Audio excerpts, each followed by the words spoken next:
Hello friends, हम पढ़ रहे थे फेज इक्विलिब्रियम, जिसमें हम phase, component, degree of freedom पढ़ चुके थे। उसके बाद हम वन कंपोनेंट सिस्टम में वाटर और CO2 का डायग्राम पढ़ चुके थे। आज हम पढ़ेंगे वन कंपोनेंट सिस्टम में phase diagram of sulphur. Sulphur का फेज डायग्राम पढ़ेंगे हम। सल्फर देखना, सल्फर क्या है, 4 फेज में मिलता है। सल्फर सॉलिड, सल्फर लिक्विड और सल्फर गैस, 3 तो स्टेट होती है। और सल्फर सॉलिड 2 फेज में मिलता है, सल्फर रोम्बिक और सल्फर मोनोक्लिनिक। सल्फर रोम्बिक और सल्फर मोनोक्लिनिक। सल्फर है 4 फेज, 3 स्टेट मिलता है, सॉलिड, लिक्विड एंड गैस। और सॉलिड मिलती है 2 फेज में, सॉलिड रोम्बिक और सॉलिड मोनोक्लिनिक। ये जो 2 फेज है सॉलिड की, इन्हें आपस में क्या बोलते हैं? पॉलीमॉर्फेज।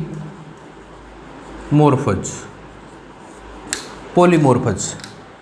जब कोई कंपाउंड डिफरेंट स्टेट में मिलता है, डिफरेंट स्ट्रक्चर में मिलता है, क्रिस्टलाइन स्ट्रक्चर में मिलता है, तो उसे हम क्या बोलते हैं? पॉलीमॉर्फेज। 2 वर्ड होते हैं, याद रखना। एक तो होता है आपका एलोट्रोप्स और दूसरा होता है पॉलीमॉर्फेज। एलोट्रोप्स क्या होते हैं? एलोट्रोप्स बोलते हैं जब एक element found in different crystalline state। यदि एक एलिमेंट डिफरेंट टाइप के क्रिस्टलाइन स्टेट में मिलते तो हम उन्हें क्या बोलते हैं? एलोट्रोप्स। जैसे कार्बन डायमंड, कार्बन ग्रेफाइट। यदि एक एलिमेंट डिफरेंट क्रिस्टलाइन स्टेट में मिलते तो हम बोलते हैं एलोट्रोप्स। और यदि एक compound found in different crystalline form, यदि एक कंपाउंड डिफरेंट क्रिस्टलाइन फॉर्म में बोलता है तो उसे हम क्या बोलते हैं? पॉलीमॉर्फेज। और इस प्रकार की प्रोसेस को क्या बोलते हैं? पॉलीमॉर्फिज्म। यदि कंपाउंड डिफरेंट क्रिस्टलाइन में मिलते हैं तो क्या बोलते हैं? पॉलीमॉर्फिज्म। अब पॉलीमॉर्फिज्म भी 2 टाइप की होती है। पॉलीमॉर्फिज्म भी 2 टाइप की होती है, मोनोट्रोपिक और इनेंशियोट्रोपिक। पॉलीमॉर्फिज्म भी 2 टाइप के होते हैं, मोनोट्रोपिक और इनेंशियोट्रोपिक। मोनोट्रोपिक क्या होते हैं? जो एक ही डायरेक्शन में क्या करते हो? चेंज होते हो। जैसे फास्फोरस की बात करता हूं मैं। मोनोट्रोपिक में कौन सा आता है? फास्फोरस। फास्फोरस रेड है, वो फास्फोरस व्हाइट में जाएगा तो एक ही डायरेक्शन में, जिसका ट्रांजिशन एक ही डायरेक्शन में। यानी कि मैं टेम्परेचर बढ़ाऊं तो फास्फोरस रेड से फास्फोरस व्हाइट तो चला जाए, लेकिन फास्फोरस व्हाइट से फास्फोरस रेड नहीं जाए। जिसका ट्रांजिशन एक ही डायरेक्शन में होता है उसे हम क्या बोलते हैं? मोनोट्रोपिक। और इनेंशियोट्रोपिक क्या होते हैं? जिनका ट्रांजिशन दोनों डायरेक्शन में चलता हो, जिसमें आता है सल्फर एसिड। जैसे सल्फर रोम्बिक, यदि सल्फर मोनोक्लिनिक में जाता है तो सल्फर मोनोक्लिनिक किस में जाएगा? सल्फर रोम्बिक में। और जिस टेम्परेचर पे ये होता है उसे हम बोलते हैं ट्रांजिशन टेम्परेचर। ठीक है, समझ में आ गए? एलोट्रोप्स एलिमेंट को बोलते हैं, मोलिफॉर्फेज कंपाउंड की डिफरेंट स्टेट को बोलते हैं। 2 टॉपिक होती है, मोनोट्रोपिक और इनेंशियोट्रोपिक। मोनोट्रोपिक क्या है? यदि कंपाउंड एक ही डायरेक्शन में मूव करता है, एक ही डायरेक्ट में ट्रांजिशन होता है तो हम बोलते हैं मोनोट्रोपिक पॉलीमॉर्फेज।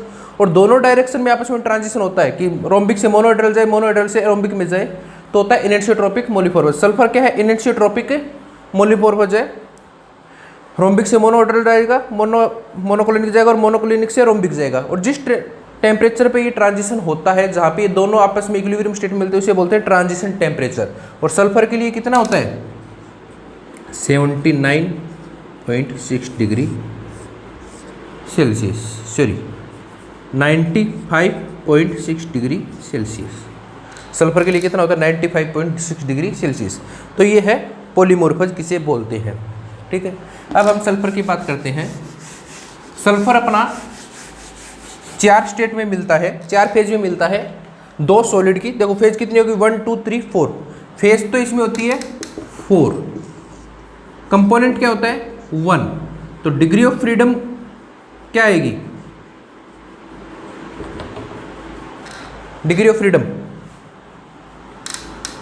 1 माइनस 4 प्लस 2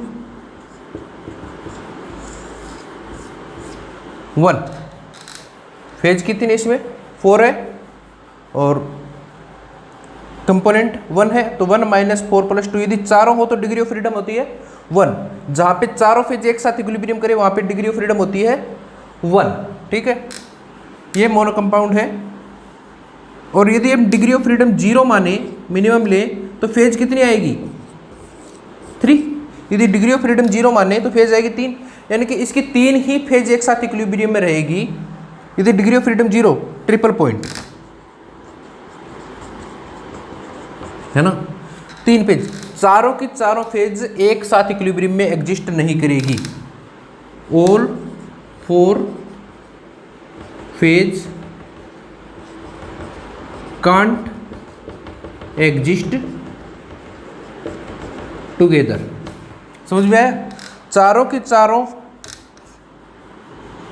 फेज एक साथ इक्विलिब्रियम में एग्जिस्ट कभी भी नहीं कर सकती, क्योंकि डिग्री ऑफ फ्रीडम यदि 0 है तो फेज मैक्सिमम कितनी हो सकती है 3, यानी कि मैक्सिमम 3 ही फेज, 1 कंपोनेंट सिस्टम के लिए मैक्सिमम 3 ही फेज एक साथ इक्विलिब्रियम में एग्जिस्ट कर सकती है, चारों फेज एक साथ इक्विलिब्रियम में एग्जिस्ट नहीं कर सकती। तो इसका फेज डायग्राम बनाते हैं, देखना कैसा आएगा। थोड़ा सा और डाउन ले लेता हूं मैं, यहाँ प्रेशर, यहाँ टेम्परेचर, इसका फेज डायग्राम आएगा कुछ ऐसा।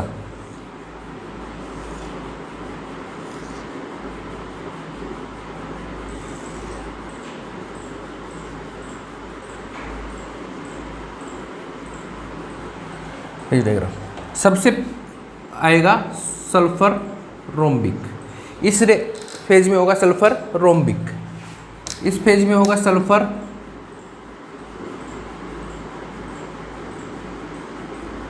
मोनोक्लिनिक, यहाँ पे होगा सल्फर लिक्विड, यहाँ पे होगा sulphur vapour.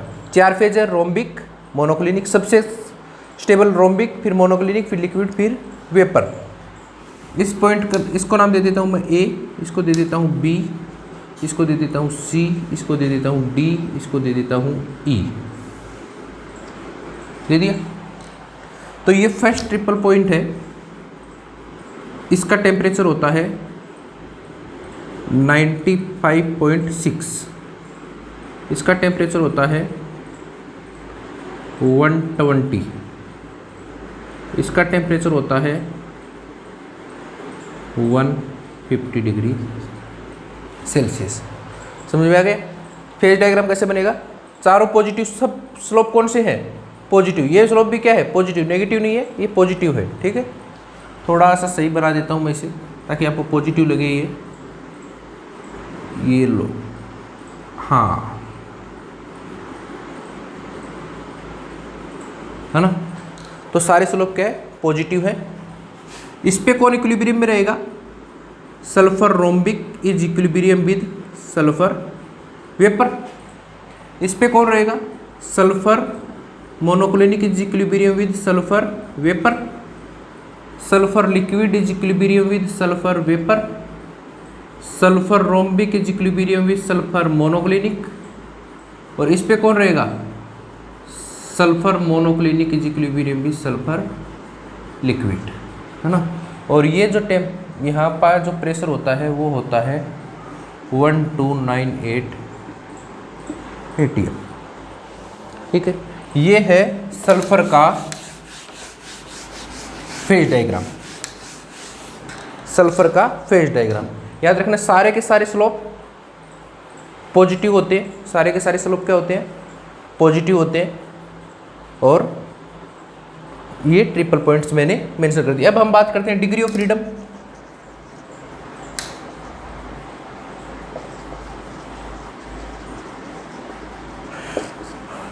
Degree of freedom, degree of freedom यदि हम रीजन 1 2 3 4 रीजन 1 की बात करें रीजन 1, तो कंपोनेंट है 1, फेज है सिर्फ सॉलिड 1, तो डिग्री ऑफ फ्रीडम क्या आ जाएगा 1 - 1 + 2, डिग्री ऑफ फ्रीडम क्या आ जाएगा 2। तो इसे बोलेंगे बाईवेरिएंट रीजन, बाईवेरिएंट रीजन। इसी प्रकार रीजन 2 भी क्या आ जाएगा, रीजन 2 में भी f = 2,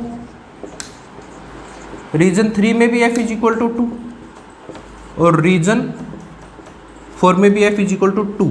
तो अपने को पूछे बाई वेरिएंट रीजन कितने हैं total, by variant region total कितने हैं 4, बाई वेरिएंट रीजन टोटल कितने हैं 4। ठीक है, अब बात करते हैं डिग्री ऑफ फ्रीडम की। AB लाइन पे क्या है, sulphur rhombic is equilibrium with sulphur vapour, sulphur rhombic is equilibrium with sulphur vapour. तो इसे हम क्या बोल देंगे, sublimation curve of sulphur rhombic. BC क्या है, sulphur monoclinic is equilibrium with sulphur vapour, तो sublimation curve of sulphur monoclinic, sulphur monoclinic. और सब्लिमेशन टेम्परेचर कितना हो जाएगा, मेशन टेम्परेचर देखना, sulphur monoclinic 120 degree.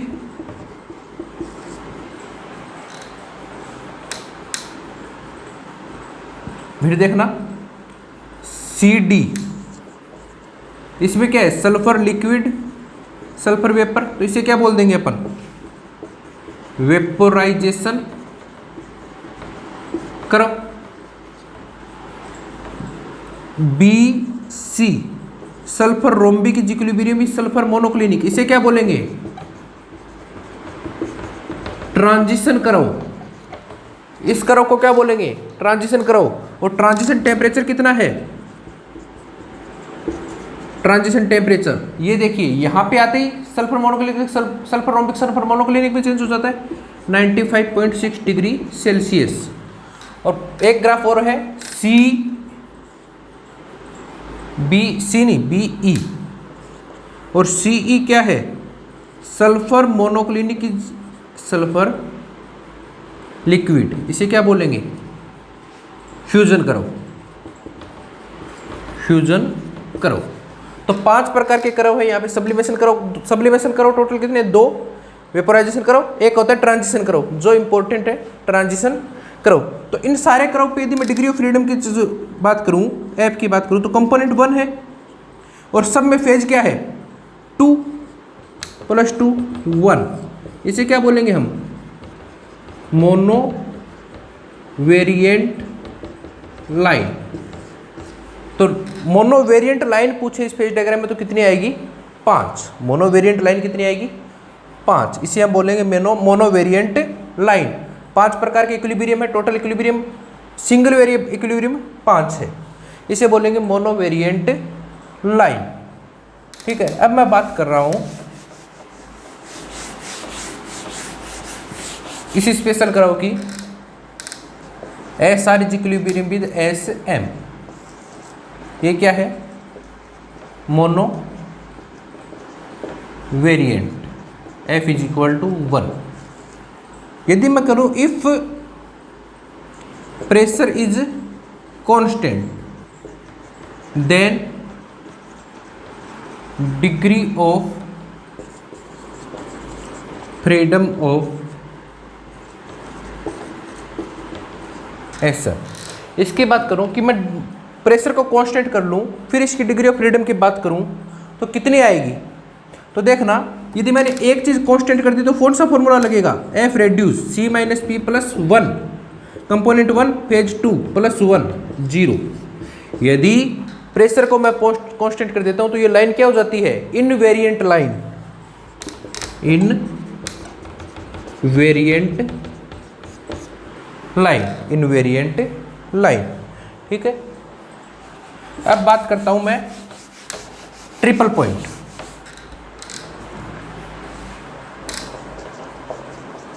Triple point triple point 3 है यहाँ पे, एक है बी। बी पे कौन कौन इक्विलिब्रियम में है? सल्फर रोम्बिक, याद रखना बी पे कौन कौन है? Sulphur rhombic, sulphur monoclinic, sulphur vapour. और टेम्परेचर कितना है? 95.6 डिग्री सेल्सियस। एक ट्रिपल पॉइंट कौन है? सी। सी पे कौन कौन इक्विलिब्रियम में? Sulphur monoclinic, sulphur liquid, sulphur vapour. Transition point कितना है?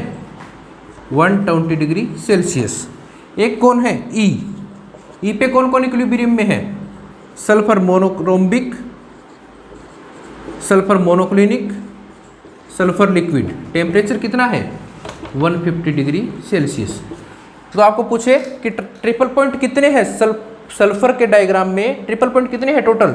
3 ट्रिपल पॉइंट है। और कौन कौन से इक्विलिब्रियम के? Rhombic monoclinic vapour, rhombic monoclinic liquid, monoclinic liquid और वेपर। ठीक है। और इन पे डिग्री ऑफ फ्रीडम पूछे तो क्या आ जाएगा?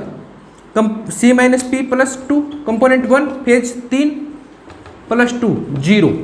तो इन्हें हम बोलते हैं इन वेरिएंट पॉइंट। तो सल्फर के फेज डायग्राम में इनवेरिएंट पॉइंट पूछे तो कितने आएंगे? 3 आएंगे। इनवेरिएंट पॉइंट कितने आएंगे? 3 आएंगे। ठीक है। ये है डिग्री ऑफ फ्रीडम कैलकुलेट करना कि कहाँ कितने ट्रिपल पॉइंट है? 3 है। अब हम बात करते हैं del P upon del T की। तो अब देखना sulphur rhombic versus sulphur monoclinic. तो del P upon del T क्या लिखा जाएगा? Del H transition upon T transition V monoclinic minus V rhombic. ये लिखा जाएगा ना, V monoclinic minus V rhombic. यहाँ देखना ये ग्राफ क्या है? पॉजिटिव दिख रहा है। पॉजिटिव दिख रहा है दैट्स मीन ये तो पॉजिटिव होगा ही। टी भी क्या है? पॉजिटिव है। और ग्राफ भी पॉजिटिव, इसका मतलब V of monoclinic is greater than V of rhombic. तो याद रखना सल्फर की 2 फेज होती है, रोम्बिक और मोनोक्लिनिक। उसमें वॉल्यूम किसका ज़्यादा होता है? मोनोक्लिनिक का वॉल्यूम ज़्यादा होता है रोम्बिक से। और density of monoclinic is less than density of rhombohedral. Density क्या है? इसकी कम है, इसकी ज़्यादा है। और कितनी होती है? इसकी तो होती है 1.97 और इसकी होती है 2.05। तो याद रखना, ये चीज़ याद रखना कि सल्फर रोम्बिक और सल्फर मोनोक्लिनिक में डेंसिटी किसकी ज़्यादा होती है? सल्फर रोम्बिक की डेंसिटी ज़्यादा होती है। इस कारण इसका ट्रांजिशन कर्व का स्लोप क्या होता है? पॉजिटिव होता है। यानी कि टेम्परेचर यदि मैं बढ़ाऊंगा तो ट्रांजिशन टेम्परेचर क्या हो जाएगा? इंक्रीज हो जाएगा। ये इसमें सबसे इंपॉर्टेंट है। बाकी तो हम कल पढ़ चुके, वही है। सबके स्लोप पॉजिटिव है, इसका मतलब सबका वॉल्यूम क्या है? ज़्यादा है। लिक्विड का सॉलिड से ज़्यादा है, वेपर का लिक्विड से ज़्यादा है, और वेपर का सॉलिड से ज़्यादा है।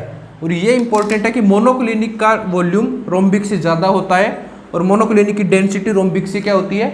कम होती है। इसलिए इसका जो कर्व है वो क्या आता है? पॉजिटिव आता है। सारे के सारे स्लोप क्या आते हैं? पॉजिटिव आते हैं। अब देखना एक इंपॉर्टेंट बात और करता हूं मैं। Next Meta stable equilibrium. Meta stable equilibrium कल हमने पढ़ा था। कब होता है? हीटिंग और कूलिंग। एक्सट्रीम लेवल पे यदि मैं हीटिंग और कूलिंग कर दूं तो मेटा स्टेबल इक्विलिब्रियम आता है। अब देखना ये है सल्फर रोम्बिक और सल्फर वेपर।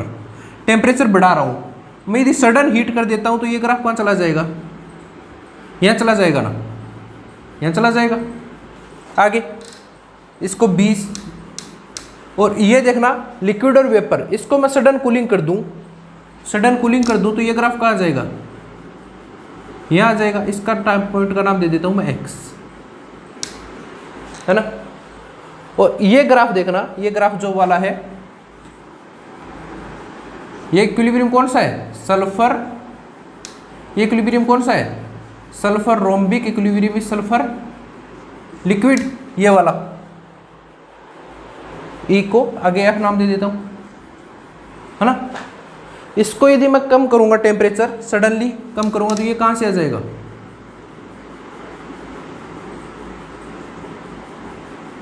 इसको नाम दे दिया x। तो ये देखना यहाँ पे एक ट्रिपल पॉइंट बन गया, एक ट्रिपल पॉइंट बन गया जिसका टेम्परेचर होता है 114 डिग्री सेल्सियस। तो मेटास्टेबल इक्विलिब्रियम समझ में आया। ये सल्फर वेपर कराओ था, इसको यदि मैं सडनली हीटिंग कर दूंगा तो ये मोनोक्लिनिक में चेंज होने की बजाय यहाँ पे चला जाएगा, और ये जो इक्विलिब्रियम होगा ये कौन सा होगा, S R equilibrium with S V. ये जो इक्विलिब्रियम होगा कौन सा होगा, यही चलेगा S liquid equilibrium with S V, और ये कौन सा चलेगा, S R equilibrium with S L, है ना। तो मेटास्टेबल इक्विलिब्रियम करूंगा तो ए बी को हीटिंग करूंगा तो ये बी एक्स डैश हो जाएगा, बी एक्स डैश हो जाएगा, जहां पे इक्विलिब्रियम क्या है, S R equilibrium with S L, S R equilibrium with S V. समझ में आया। यदि इसको मैं कंटिन्यूस हीटिंग करूंगा, यदि मैं सी डी को कूलिंग दूंगा तो ये किस में आ जाएगा, सी एक्स डैश, जिसमें इक्विलिब्रियम में कौन है, S liquid equilibrium with S vapour. और यदि मैं एफ ई को क्या करूंगा, कूलिंग करूंगा, तो ये किस में आ जाएगा, ई एक्स डैश, जिसमें इक्विलिब्रियम में कौन है, S rhombic with S liquid. समझ में आया। ये तीनों के तीनों क्या है, मेटास्टेबल इक्विलिब्रियम है, तीनों के तीनों क्या है, मेटास्टेबल इक्विलिब्रियम। और मेटास्टेबल इक्विलिब्रियम से देखो एक्स डैश पे क्या हो गया, एक ट्रिपल पॉइंट हो गया, एक्स डैश क्या हो गया, metastable triple point. X dash क्या हो गया, metastable triple point. X dash क्या होगा, मेटास्टेबल ट्रिपल पॉइंट, जहां पे इक्विलिब्रियम में कौन है, ये याद रखना, सल्फर का यदि मेटास्टेबल ट्रिपल पॉइंट बनता है तो इक्विलिब्रियम में कौन आता है, रोम्बिक लिक्विड वेपर। सल्फर के मेटास्टेबल ट्रिपल पॉइंट में इक्विलिब्रियम में तीन फेज जो इक्विलिब्रियम में रहती है वो कौन होता है, S R S L S V, जिसका टेम्परेचर कितना होता है, 114 डिग्री सेल्सियस। तो ये इंपॉर्टेंट है। सल्फर में तीन मेटास्टेबल इक्विलिब्रियम होते हैं जिसके कारण एक ट्रिपल पॉइंट बनता है, जिसमें इक्विलिब्रियम में कौन रहता है, S R S L S V, जिसका टेम्परेचर होता है 114 डिग्री सेल्सियस। ये है सल्फर का फेज डायग्राम। तो आपको पेपर में पूछे कि ट्रिपल पॉइंट, या इसे बोलते हैं invariant point in sulphur phase, तो कितने होते हैं, 3। ट्रिपल पॉइंट पूछे तो कितने होते हैं, 3। और आपको पूछे maximum number of triple point in sulphur, sulphur के फेज डायग्राम में maximum number of triple point कितने होते हैं, 4। Stable number of triple point 3, और मेटास्टेबल ट्रिपल पॉइंट 1।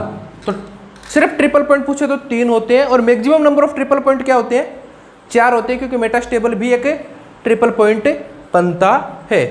ये है फेज डायग्राम ऑफ सल्फर, जिसमें सारे के सारे स्लोप पॉजिटिव होते हैं। एक में 4 टोटल ट्रिपल पॉइंट होते हैं।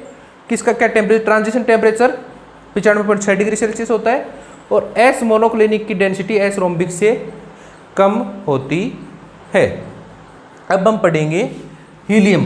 Last phase diagram one component system में वो है हीलियम का। अब हम पढ़ते हैं phase diagram of helium. Helium भी क्या है, वन कंपोनेंट सिस्टम है। 4 फेज में मिलता है, helium solid, helium liquid, helium gas, और हीलियम लिक्विड 2 फेज में मिलता है, हीलियम फर्स्ट और हीलियम सेकेंड। हीलियम ऐसा कंपाउंड है जो दो लिक्विड फेज में मिलता है, हीलियम फर्स्ट और helium second, helium solid, helium gas. तो फेज कितनी है? 4। फेज 4 है तो वही है, चारों फेज एक साथ इक्विलिब्रियम में कभी नहीं मिल सकती वन कंपोनेंट सिस्टम के लिए, मैक्सिमम 3 फेज एक साथ इक्विलिब्रियम में मिलती है।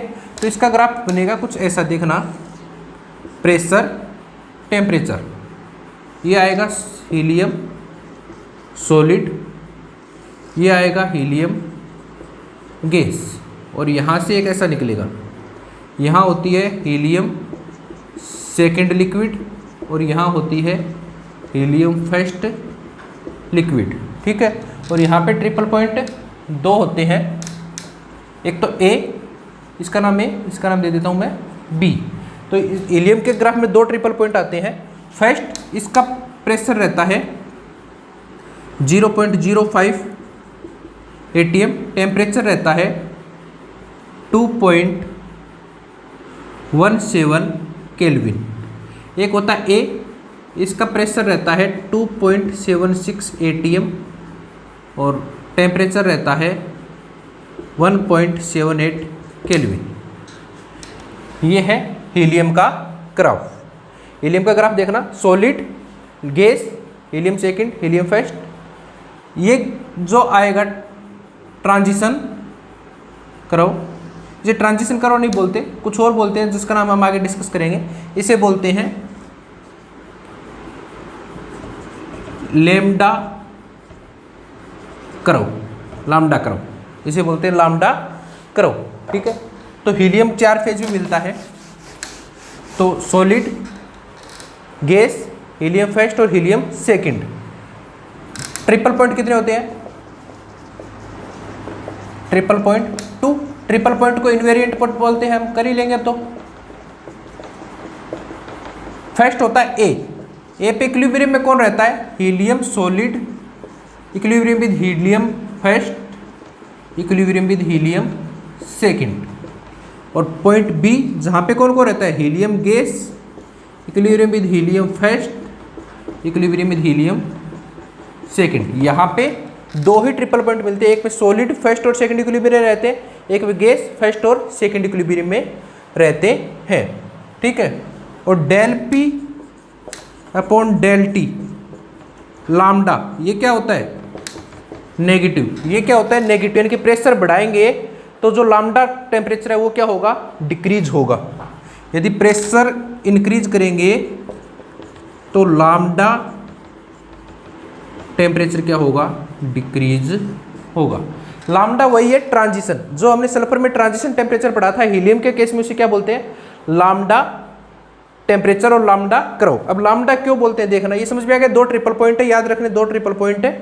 और डेल पी की नेगेटिव वैल्यू नेगेटिव, यदि प्रेशर बढ़ाएंगे तो लैम्डा का टेम्परेचर क्या होगा? कम होगा। अब देखना, हीलियम सेकेंड जब हीलियम फर्स्ट में कन्वर्ट होता है तो उसका सीपी वर्सेज टी का ग्राफ, सीपी वर्सेज टी का ग्राफ जब बनाया गया तो ग्राफ कैसा आया? ऐसा। वो ग्राफ कैसा आया? ऐसा। ये ग्राफ देखना किस स्ट्रक्चर से मिलता है क्या, और इसे क्या बोलते हैं? लैम्डा। इसका सीपी अपॉन टी का ग्राफ है ऐसा, ये ग्राफ मिलता है लैम्डा से, इसीलिए इस ट्रांजिशन को क्या बोला गया? Lambda transition. इसको क्या बोला गया? Lambda transition. टेम्परेचर को क्या बोला गया? Lambda temperature. और कर्व को क्या बोला गया? Lambda curve. क्यों बोला गया? क्योंकि इसका सीपी और टी का ग्राफ कैसा आया? लैम्डा जैसा आया, इसलिए इसे बोलते हैं lambda curve, lambda transition, lambda temperature, lambda curve. और लैम्डा टेम्परेचर क्या होता है? डिक्रीज होता है, अपॉन डेल टी क्या होता है? नेगेटिव होता है। ये आपको याद रखना है हीलियम में। हीलियम 4 फेज में मिलता है, 2 ट्रिपल पॉइंट होते हैं, इसे बोलते हैं लैम्डा ट्रांजिशन, जिसकी वैल्यू होती है नेगेटिव। अब हम करते हैं इसके कुछ न्यूमेरिकल्स। ये क्वेश्चन देखिए, इससे आपके कई सारे क्वेश्चन सॉल्व हो जाते हैं। The following equation give vapour pressure of ice and water.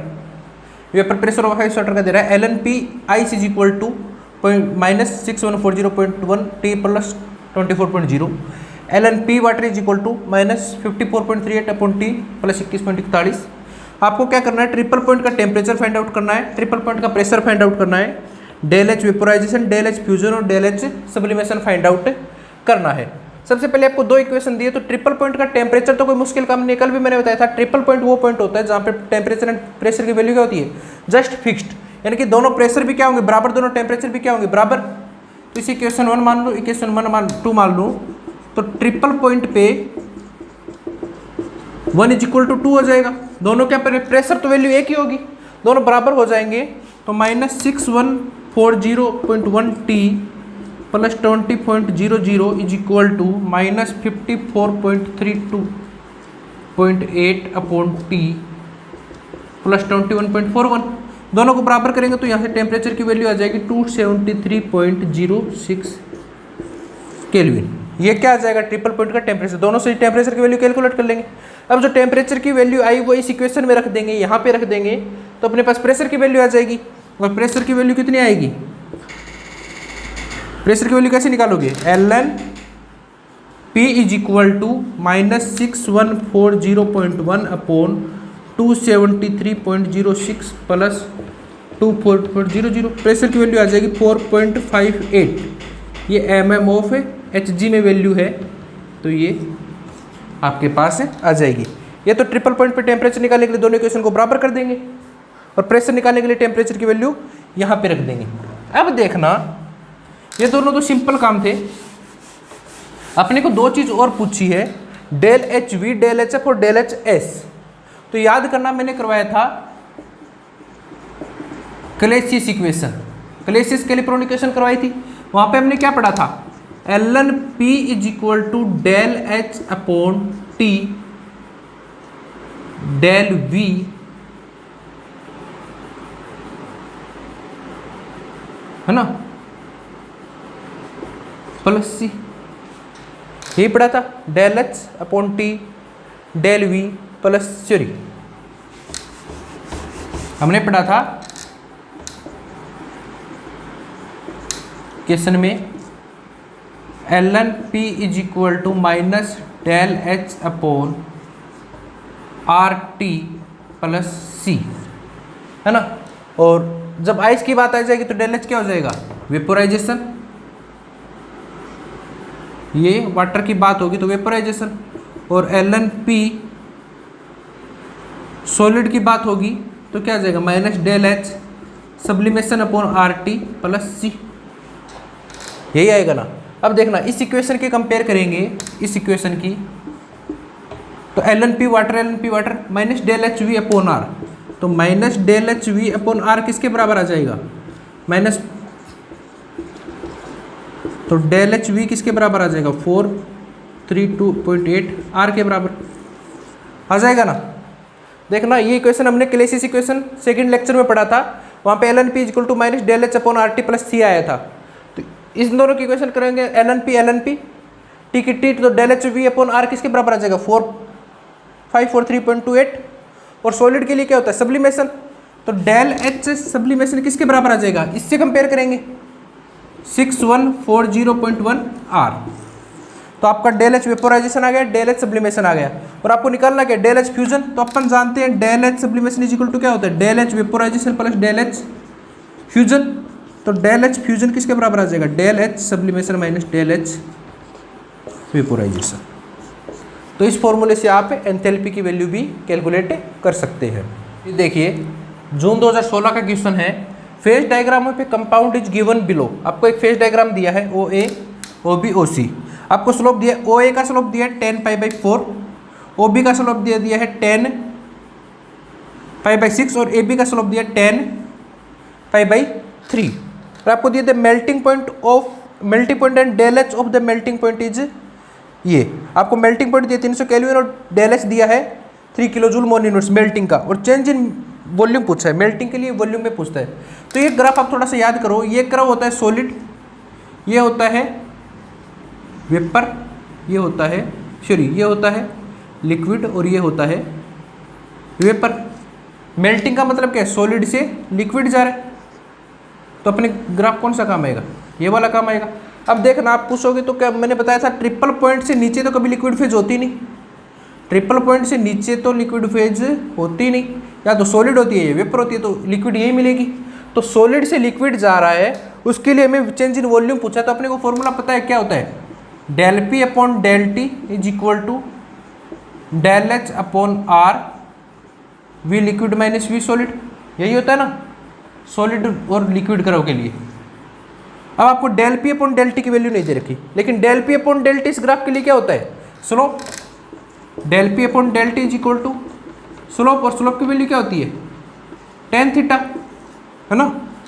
Slope आपको कितना दे रखा है, ए बी लाइन का 10 पाई बाई 3, स्लोप क्या होता है 10 पाई बाई 3 दे रखा है। ए बी लाइन के लिए स्लोप है पाई बाई 3, तो del P upon del T की वैल्यू आ गई 10 pi by 3 is equal to del H की वैल्यू आपके पास है 3 किलो जूल 3000, आर की वैल्यू सॉरी ये आता है टीवी, टी की वैल्यू आपके पास है 300 और डेल वी ये होगा। आपको पूछा क्या है, change in volume, del V पूछा है, तो del V is equal to क्या आ जाएगा 10 अपॉन 10 पाई बाई 3 या 10 कोट पाई बाई 3, यही ऑप्शन था नेट में, यही ऑप्शन था 10 कोट पाई बाई 3। समझ में आ गया। आपको 3 स्लोप दिए हैं, मेल्टिंग पूछा तो अपने को ये देखना है पहले तो मेल्टिंग वाला कर्व कौन सा है, तो ट्रिपल पॉइंट से ऊपर सॉलिड और लिक्विड वाला ये मेल्टिंग कर्व है ए बी। तो ए बी के लिए del P upon del T equal to del H upon T del V. Del P upon del T क्या होता है, स्लोप की वैल्यू आपको दी है 10 pi by 3, 10 pi by 3 equal to 3000 upon 30 into del V, तो डेल वी की जगह 10 कोट पाई बाई 3। क्वेश्चन देखिए 2, ये जून 2017 का क्वेश्चन है। द वन कंपोनेंट सिस्टम, इसमें वन कंपोनेंट सिस्टम दे दिया लिखा हुआ है, तो मैं आपको बता दूं जब भी प्रेशर और टेम्परेचर के बीच में ग्राफ आए तो हमेशा वन टेम्परेचर मानना है, वन कंपोनेंट मानना है। Phase diagram is not possible because ये फेज डायग्राम दिया आपको ए ओ ओ बी ए सी ओ डी, ये 4 फेज है, अल्फा बीटा गामा डेल्टा, ये पॉसिबल नहीं है। क्यों पॉसिबल नहीं, पहला O B is negative slope, O B negative slope है इसलिए पॉसिबल नहीं है क्या, ऐसा नहीं हो सकता, नेगेटिव स्लोप फेज डायग्राम में होता है। O C has positive slope, O C positive slope है तो क्या दिक्कत है। Both O B and O C are linear, O B और ओ सी लीनियर है तो भी क्या दिक्कत है। O B O C O A O D all can not coexist, ये चारों एक साथ एग्जिस्ट नहीं कर सकती। और देखना वन कंपोनेंट सिस्टम में हमने पढ़ा था for F is equal to C minus P plus 2, component 1 है, डिग्री ऑफ फ्रीडम 0 मान लो तो फेज की वैल्यू क्या आएगी 3। मैक्सिमम वन कंपोनेंट सिस्टम में मैक्सिमम 3 फेज ही एक साथ एग्जिस्ट कर सकती है। यहाँ पे कितनी, चारों फेज एक साथ एग्जिस्ट कर रही है जो कि गलत है, तो ये एक साथ एग्जिस्ट नहीं कर सकती, इसलिए ये फेज डायग्राम सही नहीं है, ये पॉसिबल नहीं होगा। तो करेक्ट रीजन क्या होगा, ओ B O C O A N O D, ये चारों फेज एक साथ को एग्जिस्ट नहीं कर सकती। चारों फेज हो सकती है लेकिन एक पॉइंट पे को एग्जिस्ट नहीं कर सकती, ये होगा इसका डी। ये जून 2017 क्वेश्चन है। सेम सा क्वेश्चन टिफर 2015 में भी पूछा गया है। ये देखना, ये आपको एक फेज डायग्राम दिया है, पी और टी का मतलब है वन कंपोनेंट सिस्टम है, तो आपको एक फेज डायग्राम दिया और इसमें पूछा कौन सा ट्रू है कि the diagram is correct, phase diagram correct है क्या। तो देखना ये कई कितनी फेज अवेलेबल हो सकती है, ठीक है, ये पॉजिटिव है, ये पॉजिटिव है, ये पॉजिटिव है, ये पॉजिटिव है, ये नेगेटिव है, ये यहाँ पे 2 फेज मिल रही है और ये आपका ट्रिपल पॉइंट बन रहा है, फिर से 1 2 3 ही फेज मिल रही है। ये पॉइंट देखना 1 2 3 4, तो गामा पॉइंट में 4 फेज मिल रही है तो अवेलेबल नहीं हो सकता। अब देखना, तो पहले स्टेटमेंट को छोड़ने से पहले दूसरा, diagram is wrong because it has more than 1 triple point. ये तो कोई स्टेटमेंट नहीं है कि एक फेज डायग्राम कितनी भी ट्रिपल पॉइंट रख सकता है। हमने पढ़ा है सल्फर 4 रखता है, हीलियम 2 रखता है, तो कितनी फेज ट्रिपल पॉइंट सकता है, तो ये तो रॉन्ग है। Phase diagram can not have isolant such as D, D की तरह आइसोलेंट नहीं रख सकता। क्यों नहीं रख सकता, रख सकता है, अपन ने सल्फर डायग्राम में पढ़ा है कि रोम्बिक और मोनोक्लिनिक एक साथ इस तरह आइसलैंड में रहते हैं, तो ये भी गलत है। Alpha gamma can not exist in phase diagram, gamma phase diagram में एग्जिस्ट कर सकती है क्या, नहीं कर सकती, क्योंकि यहाँ पे 4 फेज मिल रही है, जबकि अधिकतम वन कंपोनेंट में कितनी मिल सकती है 3। तो ये है ट्रू स्टेटमेंट, ये है टिफर 2015। तो याद रखना वन कंपोनेंट सिस्टम में ट्रिपल पॉइंट में मैक्सिमम 3 फेज ही एग्जिस्ट कर सकती है। ये अपना हो गया वन कंपोनेंट सिस्टम कंप्लीट। कल से हम स्टार्ट करेंगे 2 कंपोनेंट सिस्टम। Thank you.